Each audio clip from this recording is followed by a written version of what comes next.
Hello everyone. In this video, we will learn about nested conditional statements. So conditional statements ఏంటి? if else, elif, match. So ఈ nested conditional statements అంటే ఏంటంటే suppose ఇక్కడ if తీసుకున్నాం అనుకో, if బ్లాక్లో ఇంకో ఇఫ్ కండిషన్ ఉందనుకో, సో దాన్ని నెస్టెడ్ ఇఫ్ అంటాం అన్నమాట. సో ఇప్పుడు ఇఫ్ ఎల్స్ ఉంది, ఏదర్ ఇఫ్లో కానీ లేదంటే ఎల్స్లో కానీ మళ్ళీ ఇఫ్ ఎల్స్ ఉన్నాయనుకో, సో దాన్ని ఏమంటాం? నెస్టెడ్ ఇఫ్ ఎల్స్ అంటాం.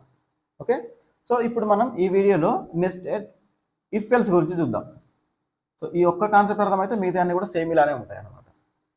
సో ఫస్ట్ దీనికి సింటాక్స్ ఏంటంటే, సో ఫస్ట్ ఇక్కడ ఇఫ్ కండిషన్, ఇక్కడ ఎల్స్ కదా, ఏదర్ ఇఫ్లో కానీ ఎల్స్లో కానీ ఇక్కడ స్టేట్మెంట్స్ ఉంటాయి నార్మల్గా. ఇక్కడ ఇఫ్లో కానీ ఎల్స్లో కానీ మళ్ళీ ఇఫ్ ఎల్స్, ఇఫ్ కండిషన్ ఇది 2, ఇక్కడ ఎల్స్ ఇలా ఉన్నాయనుకో, సో దీన్ని మనం ఏమంటామంటే నెస్టెడ్ ఇఫ్ ఎల్స్. ఇఫ్ ఎల్స్లో మళ్ళీ ఇఫ్ ఎల్స్ ఉండడాన్ని మనం నెస్టెడ్ ఇఫ్ ఎల్స్ అంటాం. సో దీనికి ఒక ఎగ్జాంపుల్ తీసుకుందాం. సో ఒక ఎగ్జాంపుల్ ఏంటంటే, ఇప్పుడు నా దగ్గర నా స్టూడెంట్ మార్క్స్ ఉన్నాయన్నట్టు ఒక సబ్జెక్ట్లో. అందులో ఏంటంటే ఒకవేళ స్టూడెంట్కి 35 ఎబో మార్క్స్ వచ్చాయి అనుకో, ఈ పర్సన్ అనేవాడు క్వాలిఫై అయినట్టు. ఒకవేళ 35 కన్నా తక్కువ వచ్చాయి అనుకో, ఒకవేళ 35 కంటే ఎక్కువ, అంటే 35 అంతకన్నా ఎక్కువ రాకపోతే ఫెయిల్ అయినట్టు. సో అది రాద్దాం ఫస్ట్. అంటే ఇది ఫస్ట్ సినారియో. నెక్స్ట్ ఈ 35 కన్నా ఎక్కువ వచ్చాయి కదా, సో ఇందులో మళ్ళీ మనం ఏం చెక్ చేయాలి? ఈ మార్క్స్లో 75 ఆర్ అంతకన్నా ఎక్కువ వస్తే ఏ గ్రేడ్, ఈ 36 కన్నా ఎక్కువ ఉండి 75 కన్నా తక్కువ వస్తే బి గ్రేడ్. సో ఇది నాకు డిస్ప్లే కావాలి. సో ఫస్ట్ ఏంటి ఇక్కడ, ఇఫ్ నా మార్క్స్, లెట్స్ సే మార్క్స్ అనేవి 60 ఉన్నాయి అనుకో సపోజ్. సో ఫస్ట్ నేను ఏం చేయాలి? ఈ మార్క్స్ అనేవి ఫస్ట్ క్వాలిఫై అవ్వడానికి 35 ఆర్ అంతకన్నా ఎక్కువ ఉండాలి. ఓకే, అప్పుడే క్వాలిఫై అయ్యాడు అని చెప్పేసి. ఒకవేళ 35 రాకపోతే మనం సింపుల్గా ఎల్స్లో ఏం చెప్పేస్తాం? ఫెయిల్ అని చెప్పేస్తాం, ఫెయిల్ అయ్యాడు అని చెప్పేసి. ఓకే, సో ఇక్కడ మనం మార్క్స్, ఇక్కడ క్వాలిఫై అయ్యాడు, ఓకే, నాకు ఏ గ్రేడా బి గ్రేడా అనేది తెలియాలి కాబట్టి ఇది సాటిస్ఫై అయిన తర్వాతనే నెక్స్ట్ ఈ లోపలికి వస్తుంది కదా కండిషన్. సో ఇక్కడ మనం ఏం చేస్తామంటే ఏ గ్రేడా బి గ్రేడా అనే దానికి మళ్ళీ A grade or B grade, if A otherwise B. So A grade రావడానికి ఏంటి? If marks greater than or equal to 75, then print grade A. Okay, ఒకవేళ 75 అంతకన్నా ఎక్కువ రాకపోతే దాని మీనింగ్ ఏంటి? Grade B.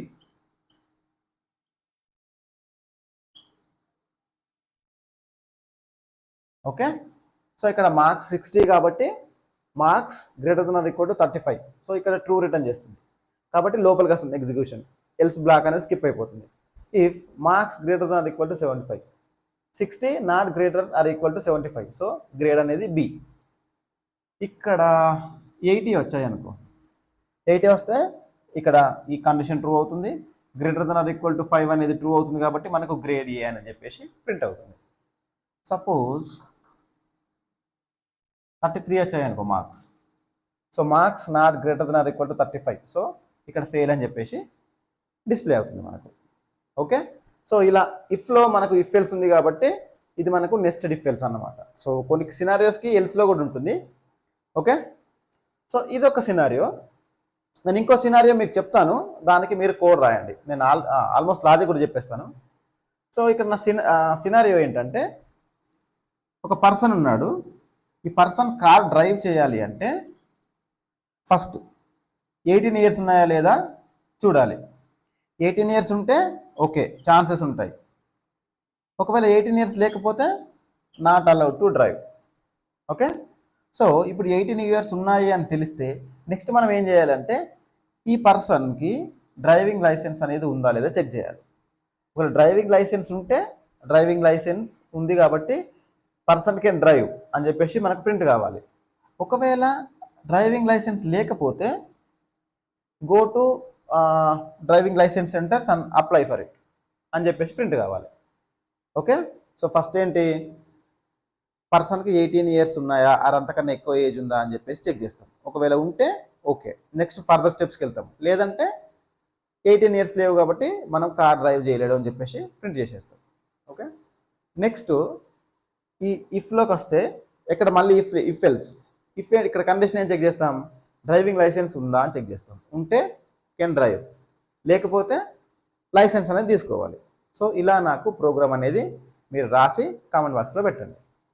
ఓకే, సో ఈ ఇఫ్ ఎల్స్ లానే సేమ్ ఇఫ్ అంటే ఇఫ్లో మళ్ళీ ఇఫ్ ఉండడం, ఈ ఎలిఫ్ అంటే ఎలిఫ్లో కానీ ఇఫ్లో కానీ అందులో మళ్ళీ ఇఫ్ ఎలిఫ్ ఇలాంటి కండిషన్స్ అనేవి ఉండడం. ఓకే, యా, సో ఇక్కడ ఒకసారి ఈ ప్రాబ్లం అనేది మనం ఒకసారి హ్యాండ్స్ ఆన్ చేసి చూద్దాం. Okay, welcome to nested if else hands on session. So మనం ఫస్ట్ ఎక్స్ప్లెయిన్ చేసుకున్న ప్రాబ్లం ఏంటి, స్టూడెంట్ యొక్క గ్రేడ్ అనేది మనకు డిస్ప్లే కావాలి. ఓకే, సో నా దగ్గర స్టూడెంట్ మార్క్స్ అనేవి ఉన్నాయి. It is an integer, let's say 60 marks అనుకో. సో ఫస్ట్ 35 ఆర్ అంతకన్నా ఎబోవ్ వస్తే పాస్, లేదంటే ఫెయిల్. ఫస్ట్ ఈ కండిషన్స్ మనం రాద్దాం. If marks are greater than or equals to 35, then this student is passed in exams. Otherwise failed in exams. Okay, so ఒకవేళ ఇక్కడ 35 కన్నా ఎక్కువ వస్తే పాస్ అయితే అప్పుడే మనకు గ్రేడ్ అనేది చూపిస్తుంది. సో ఇక్కడ మనకి ఏంటంటే మార్క్స్ అనేవి 75 కంటే ఎక్కువ ఉన్నాయనుకో అప్పుడు ఏ గ్రేడ్, లేదంటే బి గ్రేడ్, గ్రేడ్ ఏ, లేదంటే గ్రేడ్ బి. సో ఇక్కడ మనకు మార్క్స్ అనేవి ఎన్ని ఉన్నాయి, 60 ఉన్నాయి కాబట్టి పాస్ అవుతాడు. అండ్ ఇక్కడ మార్క్స్ అనేవి greater than or equal to 45 కావు కాబట్టి గ్రేడ్ బి అని చెప్పేసి మనకు ప్రింట్ కావాలి. పైథాన్ నెస్టెడ్, ఇక్కడ చూడండి గ్రేడ్ బి. ఒకవేళ ఇక్కడ 80 మార్క్స్ వచ్చాయి అనుకో, so greater than or equal to 75 కాబట్టి పాస్ అని ప్రింట్ కావాలి, గ్రేడ్ ఏ అని చెప్పి ప్రింట్ కావాలి. ఒకవేళ ఇక్కడ 28 మార్క్స్ వచ్చాయి అనుకో, let's say this guy is poor guy, ఇక్కడ సబ్జెక్ట్లో ఫెయిల్ అయిపోయాడు. ఓకే, ఇది మనకు ఫస్ట్ ప్రాబ్లం. మనం ఇంకోటి ఏం చెప్పుకున్నాం, ఒక పర్సన్ ఉంటాడు, పర్సన్ ఏజ్ అనేది ఉంటుంది. ఆ ఏజ్ అనేది 18 ఆర్ అంతకన్నా ఎక్కువ ఉంటే ఓకే మనకు డ్రైవ్ చేసే ఛాన్సెస్ అనేవి ఉంటాయి. ఒకవేళ 18 కన్నా తక్కువ ఉంటే డ్రైవ్ చేసే ఛాన్స్ అనేది లేదు. తర్వాత మనం ఏం చెక్ చేయాలి, ఆ పర్సన్ దగ్గర లైసెన్స్ ఉందా లేదా చెక్ చేయాలి. లైసెన్స్ ఉంటే then that person can drive, otherwise the person has to apply for the driving license. So here it is age, so let's say age is 28. If age is greater than or equal to 18, so there is a chance, otherwise not allowed to drive. Okay, so next ఇక్కడికి వస్తే మళ్ళీ ఇక్కడ పర్సన్కి licence ఉందా లేదా అని check చేయాలి. has license, it's a boolean value, so value equals to, let's say this person has license, ఒక లైసెన్స్ ఉంటే ఇక్కడ ట్రూ రిటర్న్ చేస్తుంది. సో అప్పుడు person can drive the vehicle. ఒకవేళ లైసెన్స్ లేదనుకో, apply for licence. Okay, so ఒకసారి clear చేద్దాం. ఈ పర్సన్ ఏజ్ అనేది గ్రేటర్ దెన్ 18 అండ్ పర్సన్ దగ్గర లైసెన్స్ కూడా ఉంది కాబట్టి the person can drive, so can drive the vehicle. Let's say licence లేదనుకోండి, లైసెన్స్ లేకపోతే అప్లై చేసుకోవడానికి రావాలి, అప్లై ఫర్ లైసెన్స్. ఒకవేళ అసలు ఏజే 18 లేదనుకో అప్పుడు ఏమవ్వాలి, not allowed to ride. Okay, yeah, so ఇది నెస్టెడ్ ఇఫ్ ఎల్స్ స్టేట్మెంట్స్ యొక్క answer. Okay, we will see you next video. Jai Hind.